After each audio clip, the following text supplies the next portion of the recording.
మూసీ ప్రక్షాళన పేరు మీద రాష్ట్ర ప్రభుత్వం కార్యక్రమం తీసుకుంది. మూసీని ప్రక్షాళన చేయడం వల్ల మూసీ బాగా అవుతుందని దానికి ఒక విజన్ డాక్యుమెంట్ కూడా తీసుకొచ్చారు సార్. మూసీ ప్రక్షాళన ఎట్లెట్లా చేయాలని దాంట్లో ఆ డాక్యుమెంట్లో మరి అది ఎవరు తయారు చేసినారో అందులో పెట్టింది ఏమని పెట్టిరంటే సార్, ఈ బఫర్ జోన్లో ఉన్నటువంటి వాటిని అన్నింటినీ స్వాధీనం చేసుకొని, బఫర్ జోన్లో ఎందుకు స్వాధీనం చేసుకుంటారు సార్, రేపు పొద్దుగాల రావాల్సిన వరద కంటే ఎక్కువ వచ్చినప్పుడు అవి మునిగిపోతాయి అనేది ఉద్దేశం సార్. అవి తీసుకోనట ఆడ ఏం కట్టిస్తారట సార్ అంటే హంపి థియేటర్స్, పార్కులు, ప్లాజాలు కడతారట సార్. ఇవి మునిగాయా సార్? ఇల్లు మునుగుతాయి కానీ ఇవి మునిగాయా?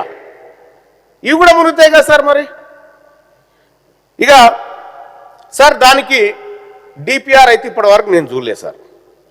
డిపిఆర్కు సంబంధించినటువంటి ఆమోదాలు ఉన్నాయా, పర్యావరణ క్లియరెన్స్లు ఉన్నాయా, నది సహజ ప్రకృతిని సహజ ఆకృతిని డిస్టర్బ్ చేసేటువంటి కార్యక్రమాలు జరుగుతూ ఉన్నాయా, పర్యావరణ క్లియరెన్స్లు ఉన్నాయా? ఇవేమీ లేవు సార్.